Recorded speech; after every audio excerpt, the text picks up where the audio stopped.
आज हम डिस्कस करेंगे बायोटेक्नोलॉजी का एप्लीकेशन ऑफ बायोटेक्नोलॉजी। क्या है? Application of biotechnology. इसे पिछले वाले लेक्चर में हमने क्या डिस्कस किया था? इसके पिछले वाले में डिस्कस किया था वो था आपका प्रिंसिपल ऑफ बायोटेक्नोलॉजी। इसमें क्या देखे थे कि आपको जो प्रोडक्ट बनाना था जेनेटिक मॉडिफाई ऑर्गेनिज्म से या डीएनए रिकॉम्बिनेंट से, तो जिस तरह से आपने वहां पे डीएनए को आइसोलेट किया, वहां डीएनए रिकॉम्बिनेंट डीएनए बनाया, तो यहां पे क्या करना है? यहां पे करना है कि कैसे आप अप्लाई करते हैं एप्लीकेशन ऑफ बायोटेक्नोलॉजी, कि आप कैसे अप्लाई करते हैं बायोटेक्नोलॉजी का। नहीं तो कहा जाता है कि डिफरेंट टाइप्स का होता है, डिफरेंट टाइप्स का होता है। पहला है, कहा जाता है कि ग्रीन बायोटेक्नोलॉजी।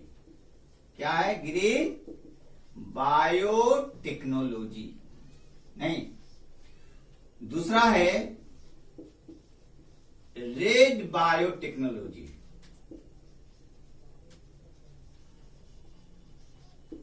तीसरा है ग्रे बायोटेक्नोलॉजी। Grey biotechnology. और चौथा है मैरीन बायोटेक्नोलॉजी। कहने का मतलब यह है कि कोई ऐसा फील्ड नहीं है जहां पे बायोटेक्नोलॉजी का यूज नहीं किया जाता है। नहीं तो कहने मतलब है कि डिफरेंट टाइप्स से ये जो आपका है, मतलब ये डिफरेंट टाइप से इसको यूज किया जाता है बायोटेक्नोलॉजी में। पहला क्या है?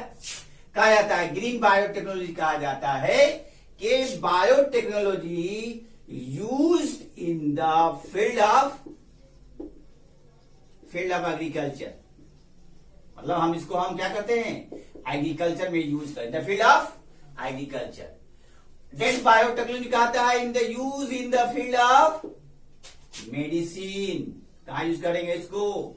मेडिसिन में यूज करते हैं। आप अगर कहा जाए ग्रे बायोटेक्नोलॉजी में, biotechnology that use in the industries. कहां यूज कर रहे हैं? इंडस्ट्रीज में यूज किया जा रहा है। नहीं, और चौथा है, आप जानते हैं कि मैरीन बायोटेक्नोलॉजी, या इसे कहा जाता है ब्लू बायोटेक्नोलॉजी। ब्लू बायोटेक्नोलॉजी चूंकि इसमें आता है मैरीन, इसमें आता है सी। हमारा सी कैसा होता है? ब्लू होता है। इसलिए ये जो मैरीन जो है, इसको हम मैरीन में क्या किया जाता है? यूज किया जाता है। मतलब कोई ऐसा फील्ड नहीं है जहां बायोटेक्नोलॉजी यूज नहीं किया जाता है। नहीं तो आप जानते हैं कि पहला क्या है?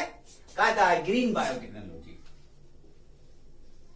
ग्रीन बायोटेक्नोलॉजी में कहा जाता है कि इस बायोटेक्नोलॉजी में हम कहा यूज कर रहे हैं? एग्रीकल्चर। नहीं, अब एग्रीकल्चर का प्रोडक्शन किया जा रहा है ना, इसका अप्लाई किया जा रहा है किसमें? एग्रीकल्चर में। कैसे आप यूज करेंगे? कैसे एग्रीकल्चर में बायोटेक्नोलॉजी यूज करके उसका प्रोडक्शन बढ़ाएंगे? आप जानते हैं कि बायोटेक्नोलॉजी से पहले हाइब्रिडाइजेशन आया था। हाइब्रिडाइजेशन में क्या, उतना प्रोडक्ट का फॉर्मेशन नहीं हुआ, उतना प्रोडक्ट नहीं बना जितना प्रोडक्ट आपको बायोटेक्नोलॉजी में बनता है। इसीलिए कहा जाता है ना कि जहां हम बैक्टीरिया का इस्तेमाल करते हैं, बैक्टीरिया का यूज इसलिए किया जाता है कि वो पर minute millions and million product का फॉर्मेशन कर सके। नहीं तो कहना एग्रीकल्चर होता है वहां पे। तो आप एक चीज जान लीजिए, कहा जाता है कि ये एग्रीकल्चर जो है वहां पे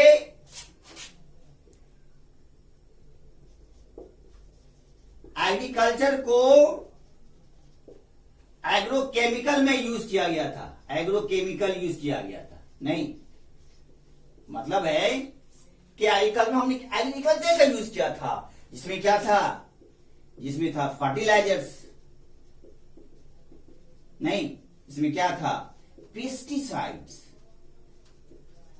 नहीं, एग्रोकेमिकल में क्या था कि वहां जो यूज किया गया एग्रोकेमिकल में वो फर्टिलाइजर्स और पेस्टिसाइड्स था। तो आप देखेंगे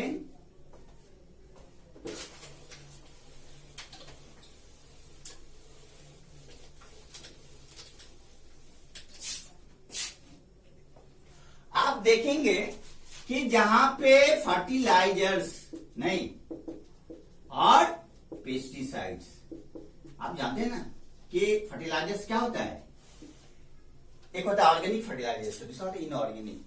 जो आप इंडस्ट्रियल मेथड से बनाए जाते हैं फर्टिलाइजर्स, वो इनऑर्गेनिक फर्टिलाइजर्स होता है। तो पेस्टिसाइड क्या होता है, मतलब है जहां पेस्ट को आप मार सकते हैं, वही पेस्टिसाइड्स हुआ। मतलब पेस्ट को, इंसेक्ट को आप उस पेस्टिसाइड के द्वारा मार सकते हैं। लेकिन जब ये यूज किया गया तो वहां क्या हुआ, वहां पॉल्यूशन कॉज किया। अब एक प्रॉब्लम नहीं, एक प्रॉब्लम आ गया कि वहां क्या हुआ, पॉल्यूशन कॉज हुआ, जिस पॉल्यूशन की वजह से इन्वायरमेंट हमारा क्या था, वो डिसऑर्डर हो गया। तो उसके बाद आया आपको ऑर्गेनिक फार्मिंग। क्या हुआ, साइंटिस्ट का नहीं, ठीक है, ऑर्गेनिक फार्मिंग आया। और उस ऑर्गेनिक फार्मिंग में कहा जाता था कि जो वेस्ट मटेरियल था, जो वेस्ट मटेरियल था, चाहे वो प्लांट्स का हो, चाहे वो एनिमल्स का हो, चाहे वो हमारा होम्स का हो, जहां वो जो वेस्ट मटेरियल डिकम्पोज कर जाता था, और इसको जो है हम इन द फील्ड ऑफ एग्रीकल्चर में, मतलब उसके फील्ड में इसका इस्तेमाल किया जाता था। तो ऐसे खाद को क्या कहा जाता है, ऐसे खाद को मैन्योर्स कहा जाता है।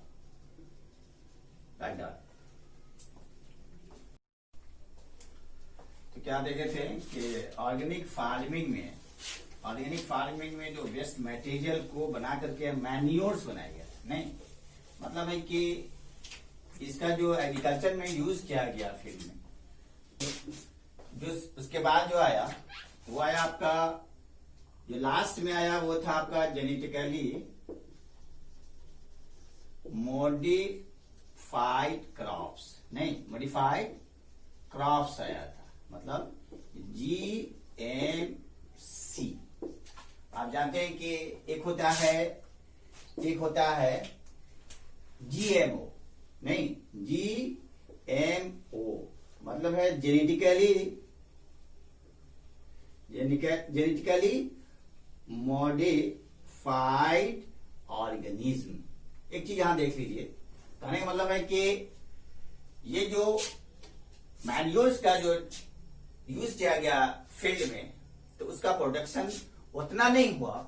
लेकिन उस जमाने में क्या था कि वहां पे ग्रीन रेवोल्यूशन हुआ था, हरित क्रांति कहा जाता है इसको, नहीं।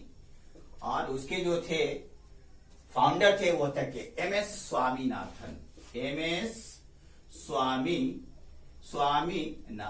इन्होंने जो ग्रीन रेवोल्यूशन लाया, आप बताए ना कि जहां पे अगर हाइब्रिडाइजेशन का यूज किया जाता है तो आज के डेट में हम बायोटेक्नोलॉजी का यूज करते हैं, उसका प्रोडक्शन क्या होता है, मिलियन में करते हैं। लेकिन उस जमाने में जो हाइब्रिडाइजेशन और ग्रीन रेवोल्यूशन हुआ था, तो वहां 3 टाइम्स ही क्या हुआ, प्रोडक्शन हुआ। और हमारे कंट्री में क्या था, हमारे कंट्री में चूंकि पॉपुलेशन ज्यादा था, ग्रोथ ज्यादा था, जिसकी वजह से ये जो प्रोडक्शन है वो सफिशिएंट नहीं था। तब आया क्या, जेनेटिक मॉडिफाइड क्रॉप्स, जो जेनेटिक मॉडिफाइड ऑर्गेनिज्म। आप जानते हैं कि जेनेटिक मॉडिफाइड ऑर्गेनिज्म प्लांट भी हो सकता है, नहीं जेनेटिक मतलब इसको क्या कहा जाता है, उसको कहा जाता है ट्रांसजेनिक। क्या कहा जाता है इसको कहा जाता है ट्रांसजेनिक ऑर्गेनिज्म, नहीं क्या बोलते हैं इसको कहा जाता है ट्रांसजेनिक ऑर्गेनिज्म कहा जाता है। तो आप जानते हैं कि जो जेनेटिकली मॉडिफाइड ऑर्गेनिज्म है या ट्रांसजेनिक ऑर्गेनिज्म है, वो ट्रांसजेनिक ऑर्गेनिज्म क्या हो सकता है, प्लांट्स भी हो सकता है, नहीं वो ट्रांसजेनिक ऑर्गेनिज्म क्या हो सकता है, वो एनिमल्स का भी यूज करते हैं उसमें, नहीं आप जानते हैं कि जो फर्स्ट ट्रांसजेनिक प्लांट्स था, फर्स्ट ट्रांसजेनिक जो प्लांट था वो क्या था? फर्स्ट ट्रांसजेनिक प्लांट था आपका, वो था आपका टोबैको प्लांट। क्या था? टोबैको प्लांट था। और फर्स्ट ट्रांसजेनिक जो एनिमल था, ट्रांसजेनिक एनिमल्स, वो कौन था? वो ट्रांसजेनिक आपका माउस था। नहीं, इसलिए कहा जाता है कि ट्रांसजेनिक ऑर्गेनिज्म में क्या करते हैं? ट्रांसजेनिक ऑर्गेनिज्म में क्या करते हैं? ट्रांसजेनिक प्लांट का भी यूज करते हैं, ट्रांसजेनिक एनिमल का भी यूज करते हैं। अब देखिए यहां पे आप कहा जाता है कि आप देखते हैं कि कुछ एक प्लांट ले लीजिए, नहीं कोई ट्रांसजेनिक प्लांट्स ले लीजिए। आप जानते हैं वो ट्रांसजेनिक प्लांट्स, आप ट्रांसजेनिक प्लांट ले लीजिए, नहीं, और वो ट्रांसजेनिक प्लांट क्या होगा? फॉरेन डीएनए होगा। आप जानते हैं अगर उसका फॉरेन डीएनए ले लीजिए और इसमें आप डाल दीजिए क्या चीज? कहा जाता है कि आपने जो प्रिंसिपल में देखा था कि जो रिकम्बिनेंट डीएनए का फॉर्मेशन हुआ था, जिस बैक्टीरिया का यूज करके, वहां कौन सा बैक्टीरिया यूज किए थे? इच्छी कुलाई का। तो यहां जो हम वेक्टर का इस्तेमाल करेंगे, यहां जो वेक्टर, नहीं, यहां जो वेक्टर जानते हैं ना, वेक्टर आपका क्या हो सकता है? वेक्टर आपका प्लाज्मिड भी होता है, वेक्टर आपका क्या होता है? बैक्टीरियोफेज भी होता है। लेकिन अगर वेक्टर या प्लांट के केस में कहा जाए, यहां पे दो तरह का वेक्टर होता है।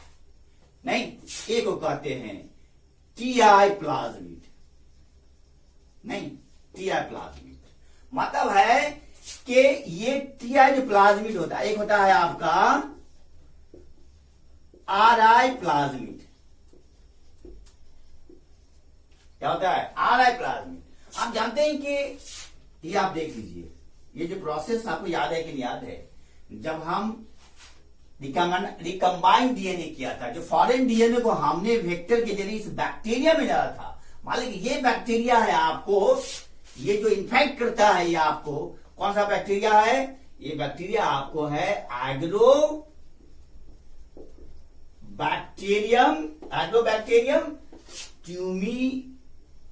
ट्यूमीफिशियंस, नहीं, और ये जो करता है ये है आपको एग्रोबैक्टीरियम राइजोजीन्स। तो मतलब है ये आपका क्या एग्रोबैक्टीरियम है, ये आपका क्या है? ये एग्रोबैक्टीरियम ट्यूमीफिशियंस मतलब है इस बैक्टीरिया के द्वारा ट्यूमर कॉज करता है। इस बैक्टीरिया क्या होगा? इस बैक्टीरिया के द्वारा ट्यूमर कॉज होता है, मतलब एक ट्यूमर होता है ना, कैंसर कॉज करता है, मतलब है ये ट्यूमर कॉज करेगा। ये जो है आपका टीआई प्लाज्मिड, ये जो है आपके रूट्स का जो हेयर है उसको क्या करेगा? इसको डैमेज करेगा। तो कहने का मतलब है इसमें दो तरह का प्लाज्मिड होता है, एक को कहते हैं टीआई प्लाज्मिड, दूसरा है आरआई प्लाज्मिड। तो आप कहां डालना है? ये आपका आपने बनाया ना, जो प्रोसेस रिकॉम्बिनेंट डीएनए बनाया, आप फॉरेन डीएनए के जरिए आप किसमें डाल रहे हैं? आप डाल रहे हैं किसमें? आप डाल रहे हैं एग्रोबैक्टीरियम ट्यूमीफिशियंस में, फॉरेन डीएनए डाल रहे हैं। तो ये क्या बन जाएगा आपका? जैसे इसमें डालेंगे ना, तो इसमें आप जानते हैं कि दो तरह का इसमें क्रोमोसोम होता है। एक जो सर्कुलर होता है उसको क्या बोलते हैं? एक्स्ट्रा क्रोमोसोम कहा जाता है, और एक जो है आपका वो होता है क्रोमोसोम होता है, वो मेन क्रोमोसोम होता है। तो जाहिर बात है आप जानते हैं एक्स्ट्रा क्रोमोसोम कौन होगा? प्लाज्मिड होगा। जब फॉरेन डीएनए आप जा रहे हैं वेक्टर के जरिए इस एग्रोबैक्टीरियम ट्यूमीफिशियंस में, तो ये जो आपका जो प्रोडक्ट बनेगा वो क्या होगा? जेनेटिक मॉडिफाइड क्रॉप्स होगा। तब वहां जाकर क्या होगा? ट्यूमर जो है आपका ट्यूमर इंड्यूस कर जाएगा। तो कहने का मतलब है कि ये किसी भी जेनेटिक मॉडिफाइड क्रॉप्स में आप दो तरह का वेक्टर का यूज करते हैं, एक है टीआई प्लाज्मिड और दूसरा है आरआई प्लाज्मिड। टीआई में क्या कहते हैं, ये टीआई प्लाज्मिड जो होता है वो किसमें होता है, एग्रोबैक्टीरियम ट्यूमिफिशियंस। ये किसमें होता है, एग्रोबैक्टीरियम राइजोजीन्स। मतलब ये जो प्रोसेस है सेम उसी तरह से कि आप इसका जो फॉरेन डीएनए है आप वेक्टर के जरिए आप क्या करें, इस होस्ट में डाल दें, क्या बन जाएगा, क्या बन जाएगा, ये ट्रांसजेनिक ऑर्गेनिज्म बन जाएगा। ये बन जाएगा आपका ये जेनेटिक मॉडिफाइड क्रॉप बन जाएगा। निकाल लीजिए और उसको डाल दीजिए तो क्या होगा, प्लांट्स वहां ट्यूमर इंड्यूस कर जाएगा। प्लांट्स वहां क्या हो जाएगा, जो रूट हेयर प्रॉब्लम है वहां रूट हेयर प्रॉब्लम क्या हो जाएगा, वो खत्म हो जाएगा।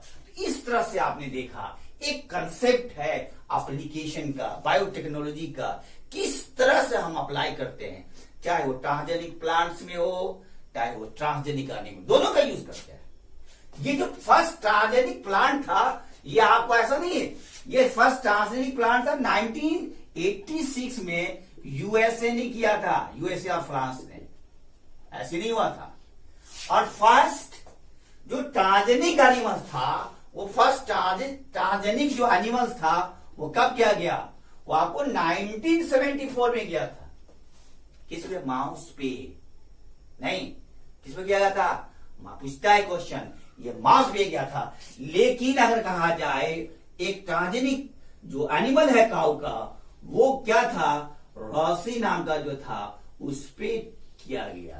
तो कहने का मतलब ये है कि इस एप्लीकेशन में हम क्या करते हैं, दोनों ऑर्गेनिज्म का, प्लांट्स का भी और एनिमल्स का भी, मतलब ये जो बाहर से डीएनए जानते हैं भेजते हैं तो वो क्या बनता है, वो जेनेटिक मॉडिफाइड ऑर्गेनिज्म बनता है, वो जेनेटिक मॉडिफाइड प्लांट्स बनता है, वो जेनेटिक मॉडिफाइड क्रॉप्स बनता है। तो इस तरह से बनाने के बाद जो आपका प्लाज्मिड बन जाता है, फिर उसी प्रोसेस के जरिए जहां हम पीसफुल में देखे थे उसके तरह आप डीएनए निकाल लीजिए और जिसमें ट्यूमर है उसमें उसका डाल दीजिए तो ट्यूमर क्या हो जाएगा, इंड्यूस कर जाएगा। नेक्स्ट लेक्चर में हम डिस्कस करेंगे BT cotton and RNAi interference. Okay, thank you.